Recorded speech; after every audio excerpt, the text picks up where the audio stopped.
There are moments in life when anger arrives like a sudden storm, loud, electric, and blinding.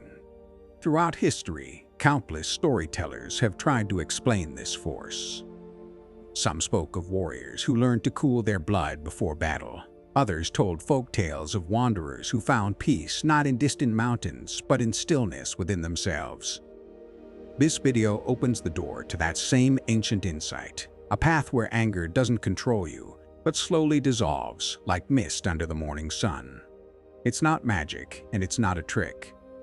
It's a quiet shift, one the Stoics understood deeply. Stoicism, at its heart, is a philosophy built for real life, not for scholars in libraries, but for people navigating chaos, pressure, conflict, and loss. The Stoics didn't preach perfection. They explored how humans can respond to the world with clarity rather than turbulence. Seneca once wrote, "Fire tests gold, misfortune tests brave men." And in this philosophy, anger is not an enemy, but a signal, a flare revealing something deeper about how we meet the world. Unlike the modern rush to fix emotions instantly, Stoicism invites us to examine them with a storyteller's curiosity, the same way old folk tales examine human struggle to reveal hidden truths. And now the real question emerges, the same question this video builds towards step by step. If anger is a storm, what is the tool, the anchor, the inner compass that allows a person to stand through it without being swept away? This is where the heart of Stoic practice begins, and where the search for its solutions truly takes shape. If the journey in the introduction above sparked something in you, an insight, a question, or even just a moment of calm, then don't let it end there. Stay with us on this path. Subscribe so you don't miss the next step. Like the video if the story resonated with you, and comment with your own experiences or thoughts, because every voice adds another layer to the conversation. Think of it as joining a circle around a fire where each person shares a piece of their own tale. Your presence isn't just support, it's part of the unfolding story. Lesson 1. Understand anger as a natural emotion. There's a moment in every life when anger rises like a flash of lightning, sudden, brilliant, and blinding. And if you've ever wondered why it feels so powerful, you're not alone. Across cultures, people have tried to make sense of anger through stories. One old tale from Anatolia tells of a traveler who carried a burning coal in his pocket, believing it would protect him until it burned through his clothes and scorched his skin. Anger is a lot like that coal, something we often hold too tightly, thinking it gives us strength when it actually consumes us from the inside. Before we learn to master anger, we must first understand that it is natural, deeply human, and if approached wisely, transformable. The Stoics recognized anger as a force that thrives on misunderstanding. Instead of treating it as an enemy, they saw it as a signal pointing toward confusion, unmet expectations, or distorted perceptions. Epictetus wrote, "Men are disturbed not by things, but by the views they take of them." Notice how he doesn't dismiss emotion or demand coldness.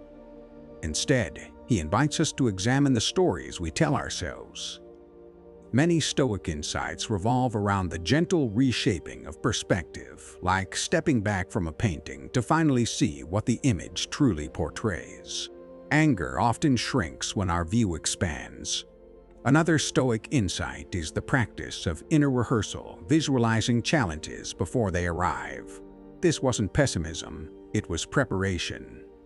Much like the old fishermen who studied the sea's patterns before sailing, the Stoics believed that imagining potential frustrations builds emotional flexibility.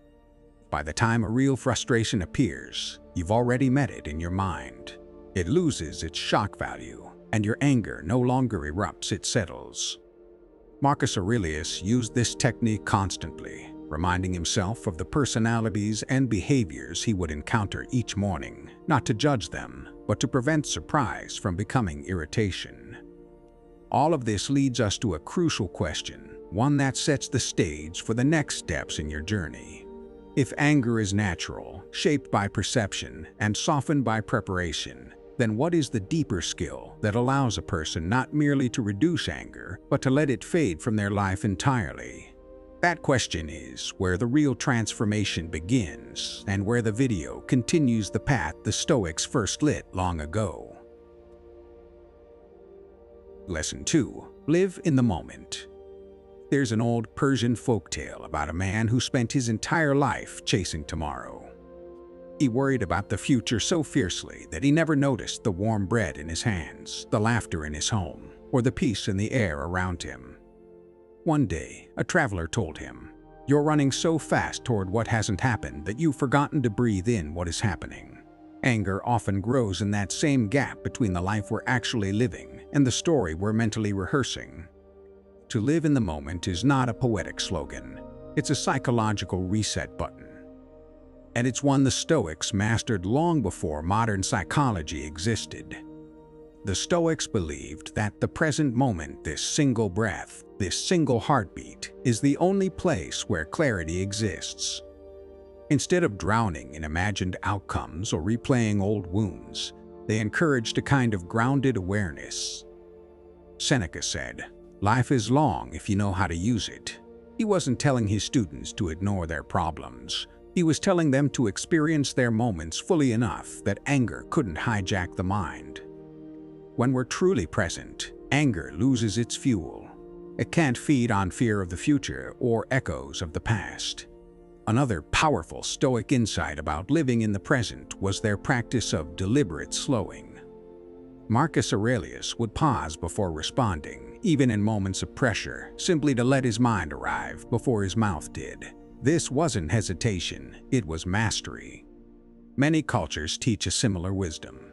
The hunter who breathes before releasing the arrow, the musician who waits a heartbeat before striking the first note, the mother who counts to 3 before scolding her child. These small moments of presence act like emotional anchors. They keep us from being swept into the quick reactions that anger thrives on. But the real question the Stoics leave us with is this: if being grounded in the moment can quiet anger so effectively, then what deeper practice allows a person not just to pause, but to live an entire life shaped by presence, clarity, and emotional steadiness? That question opens the door to the deeper techniques explored fully in the video, and which hold the potential to change the way you experience every moment that comes. Lesson 3. Understand your emotions. There's a story told in many mountain villages about a young shepherd who believed wolves were his greatest danger. He carried stones in his pockets everywhere he went, ready to defend himself. But one evening, an old wanderer pointed to the boy's clenched fists and said, "The real wolf is the one living inside your chest you keep feeding it without noticing." That wolf was fear, confusion, frustration, all tangled together.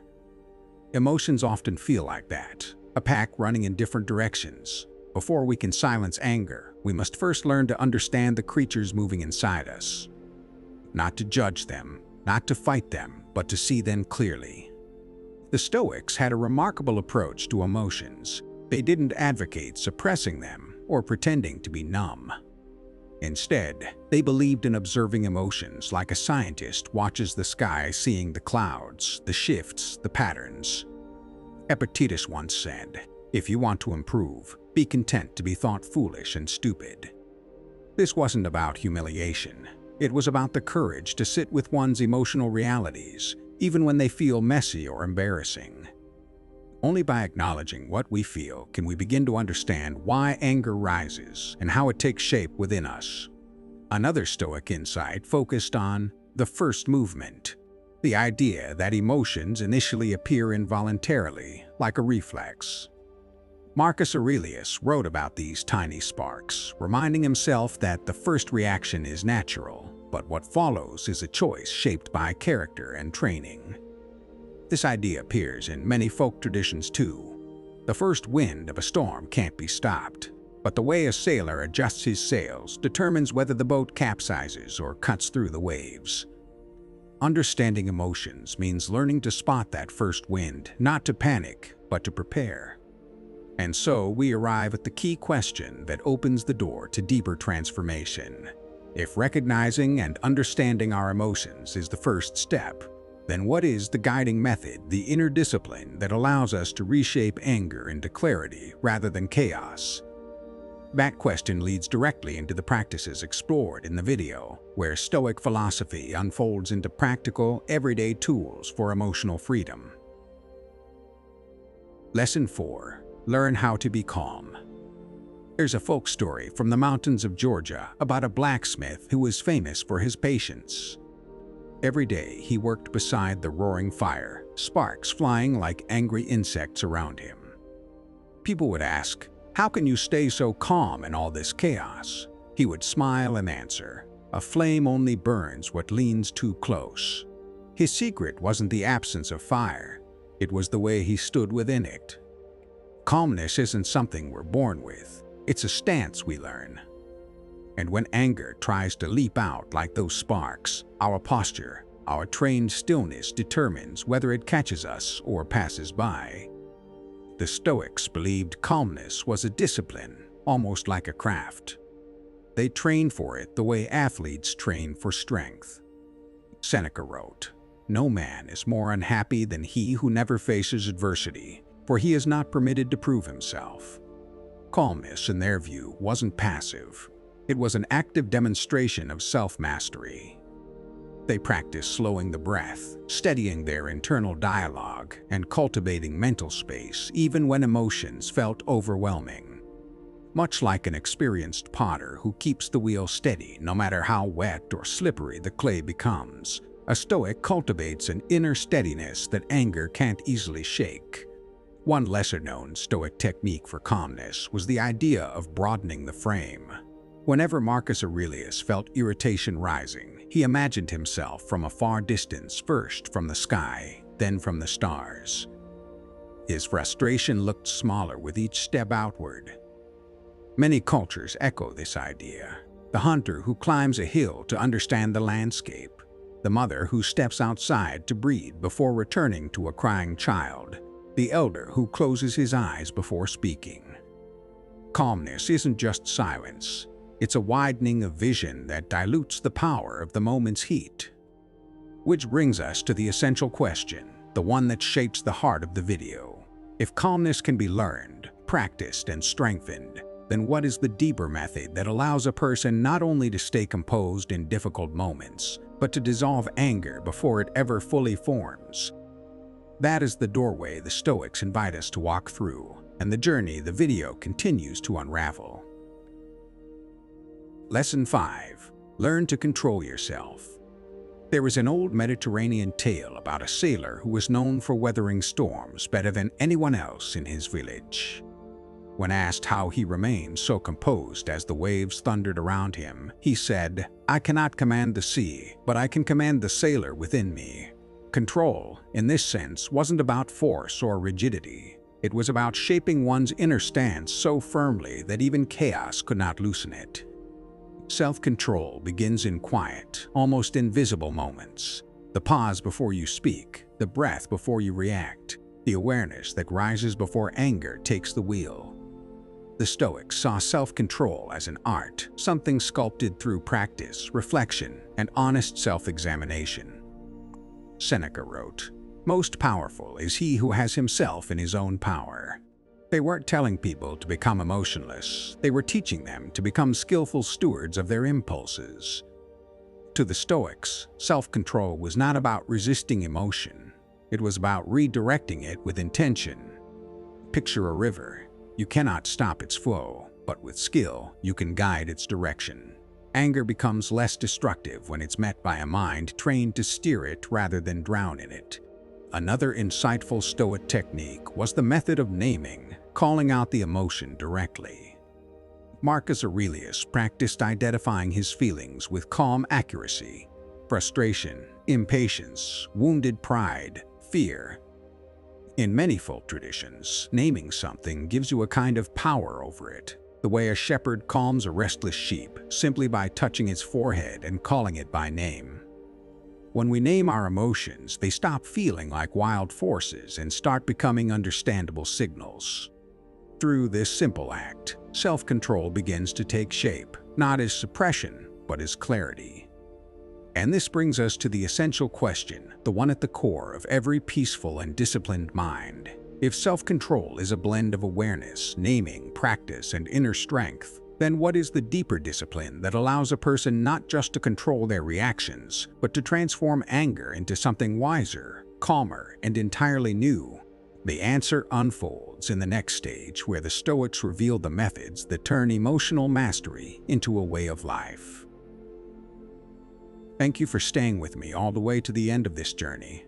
The fact that you're still here says something important, not about the essay, but about you.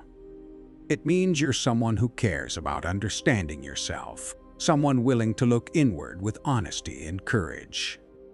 The Stoics believed that growth begins the moment a person chooses to observe their own mind, and by reaching this final paragraph, you've already taken that step.